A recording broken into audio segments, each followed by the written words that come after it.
Hey there, welcome. It's Ollie from greenteaguru.co.uk and today we are tasting back to back Rooster King and Immortal Monkey. Let's see what they taste like.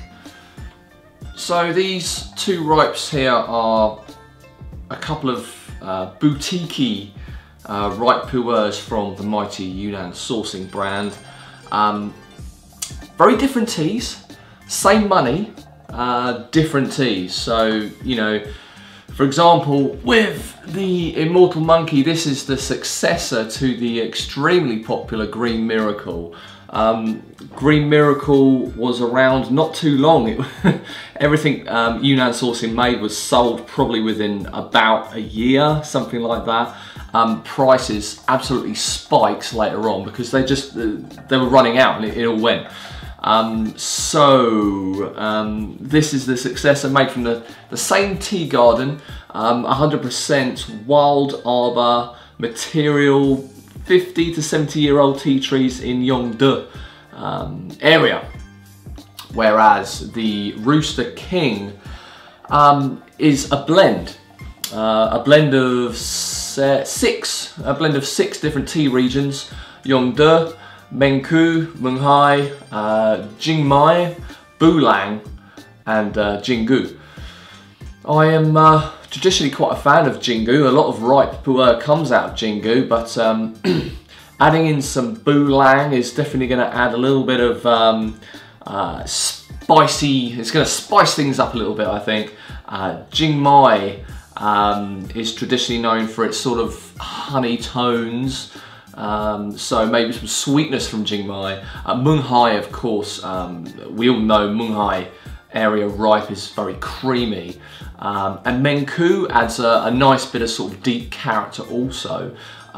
So, you know, this is a really cool cake. I mean, I've tried both of these, of course, but Rooster King, I'm well behind Rooster King. It's just a really good recipe from some impressive tea areas. It's a very complex tea.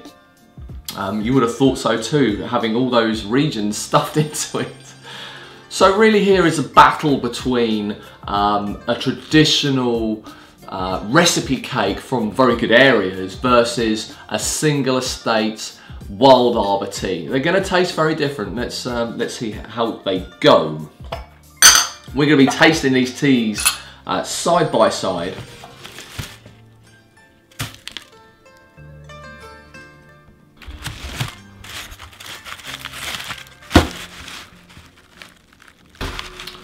Alright, so I've loaded up 7 grams each into 2 Guy 1s. I'm going to be testing these side by side. I've taken, I've been very careful to add a mixture of little lumps and lots of loose bits as well. Brita filtered water, 100 degrees, and let's see what the rinse is like. So I'm on the Rooster King. Aroma's really stunning for, well, it's a 2017 production, but the material is anywhere between 2014 and 2016. It's got this deep syrupy sort of sweetness attached to it, but it's got some slight fruitiness in there, some syrupy sweetness, and a lovely depth.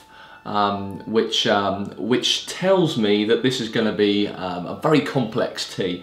So the first infusion, what I'm getting on the first infusion is it's very smooth. That depth is transmuting from the aroma into the taste. So it's got a lovely foundation, lovely sort of deep backbone, which I adore in some ripes. What I noticed further down the track with this one, I believe the fermentation was slightly held back. Sometimes I notice a lovely sort of sweet, maybe fruity apricot sort of flavour on the aftertaste. Too early to get it right now because it's just it's the first infusion. Very nice indeed. So I've took the liberty of doing the first rinse on the Immortal Monkey prior. Let's go for the first infusion. What I did notice from the aroma is it's nowhere as complex as the Rooster King. Remember, this is single estate, so all the tea from this production is from the same tea garden. Very smooth, very light in aroma. So where this is quite bold and complex, the aroma on the Immortal Monkey isn't giving a lot away right now. It's very nice, but the complexity is nowhere as near as the Rooster King. Smoother and more subtle than the Rooster King. The Rooster King is bolder. This is a lot more lighter. It's still got that beautiful sort of backbone to it, but without the boldness and the robustness that you will find in the Rooster King. So, you know, straight off the bat, if you like a big, deep, robust and complex ripe, Rooster King is your guy. This one, hard to pin down exactly what I'm getting here. Extremely smooth, not robust, but then it still has a lovely sort of character to it. When tasting this tea, you know it's from good leaves. I'll get some sweetness coming down around the back of my cheeks. Very good sign. But it's not letting go quite yet. I still feel that the Immortal Monkey is holding back a tad and is going to let go later on, whereas the Rooster King is sort of saying from first infusion, hello, this is me, come and have some fun. Alright, infusion 2 on the Rooster. And when I saw the price for this tea on its release, same money as the Immortal Monkey, I did much think to myself, why is it the same price as Immortal Monkey? Where Immortal Monkey is a wild arbor from really good trees, maybe in a not so desirable area, but you know, it's wild arbor. It deserves that sort of price point. The Rooster is a blend of 6 regions, but when you look closer at the regions that Scott has picked for the Rooster, you start to see that these are quite pronounced areas. They're areas that do demand a high price for the material. Jingmai, for example, Bulang, Menku to an extent. These are areas that aren't cheap, and potentially there's a bit of money in terms of the R&D of putting together a recipe in the first place. It takes a lot of time, and yeah. So, you know, I was struggling at first to really see why this is the same money as a wild arbor. But when you take the regions into account, and I think that it's probably fairly priced. I've got to say, before I even take the second infusion of the Rooster King, I have a veil of sweetness still left on my palate from the Immortal Monkey. So although the first infusion was kind of lacking somewhat, it's leaving me something to remember on my palate, which is a really good sign.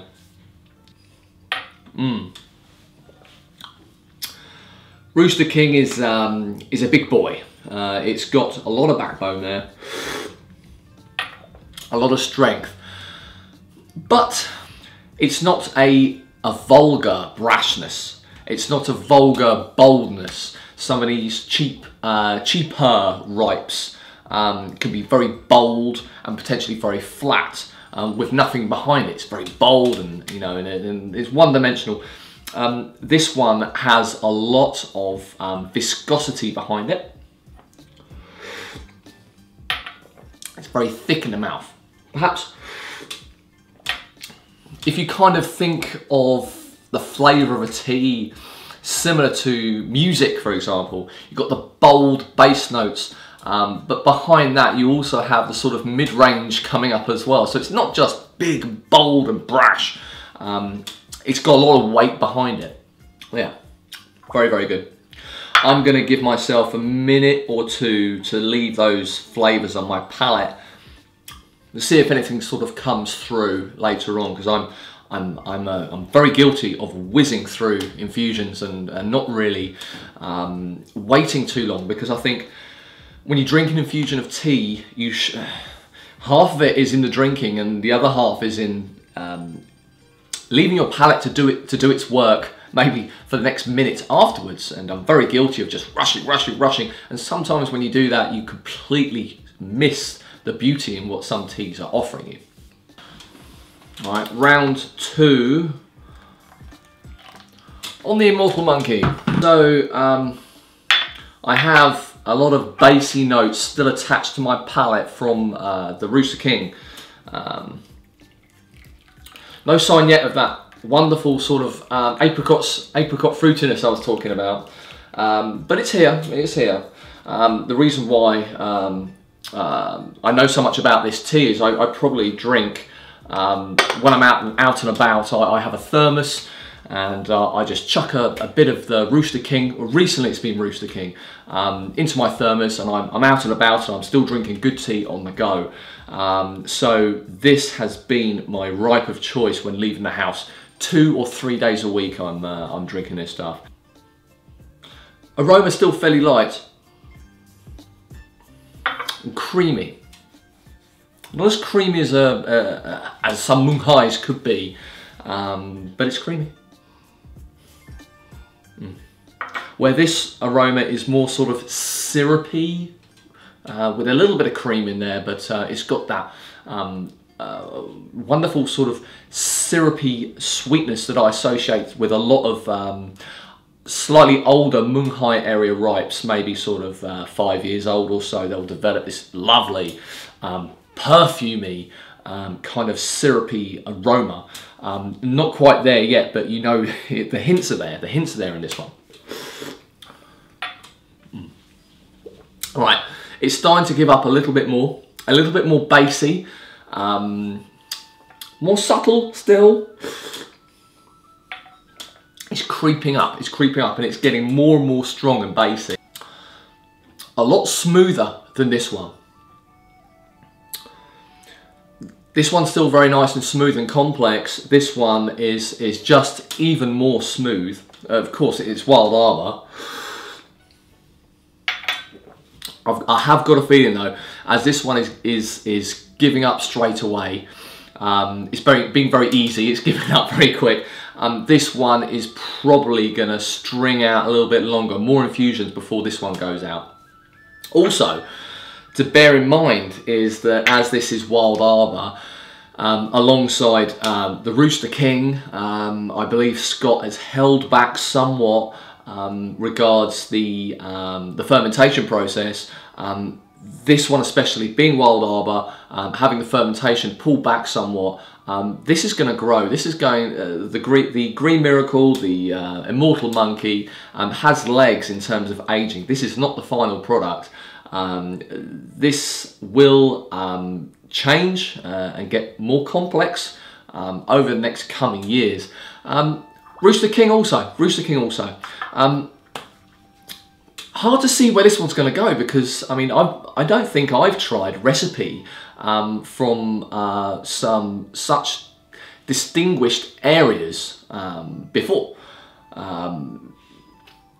Every recipe's different, but you know, they're both very good teas in their own right.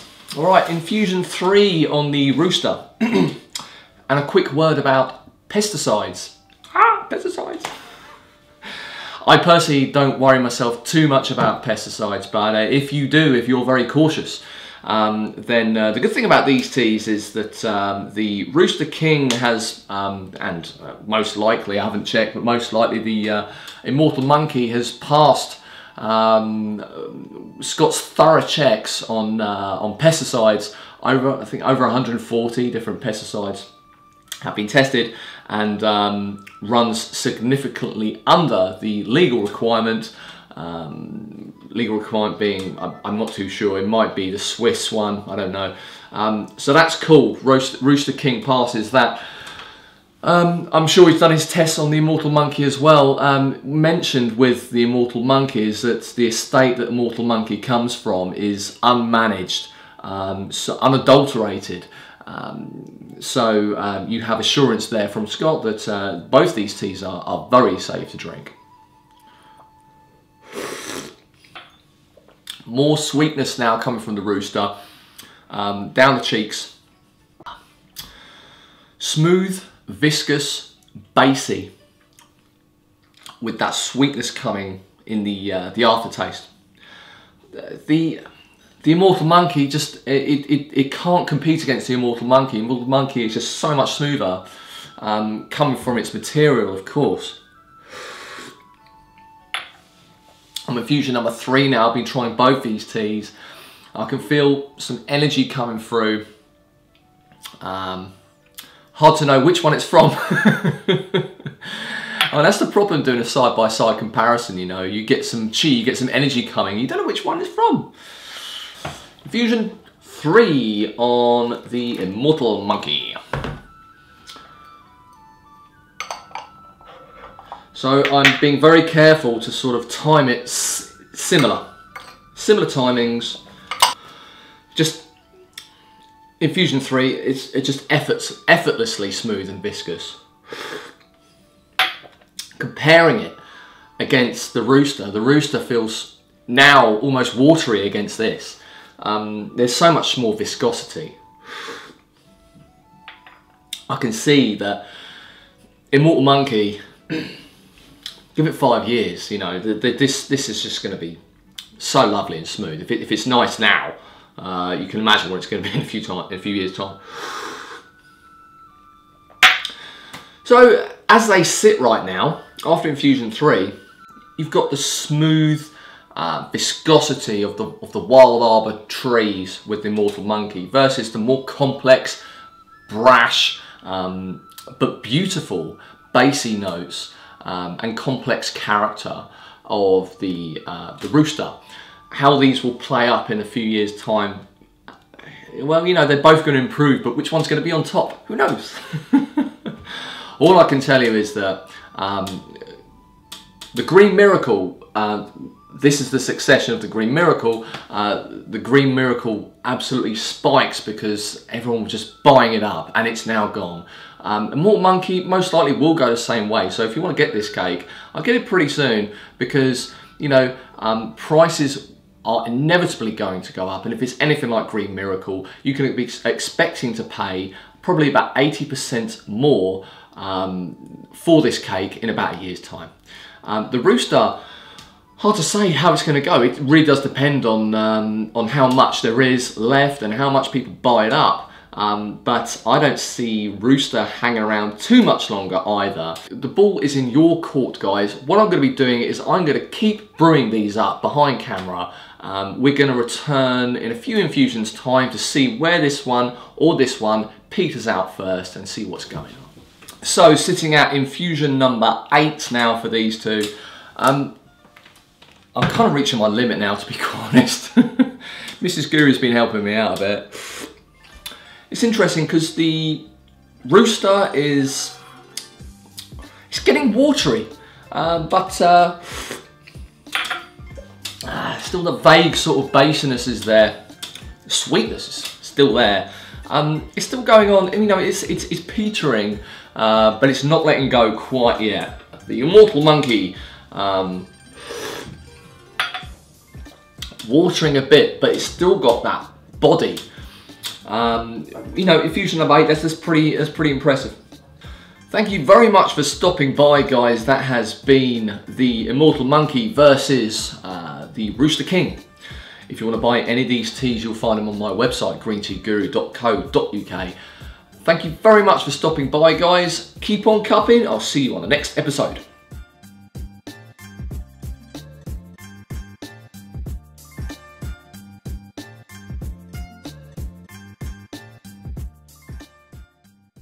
Okay, offers green tea, white tea, black tea, oolong tea, and we absolutely love pu'er tea, with offerings of Misty Peaks, Yunnan Sourcing, Mung Hai, and Shaguan. We regularly visit Hong Kong and Guangdong, sourcing out very interesting and special cakes for your tea table. Green Tea Guru, based in UK with worldwide delivery.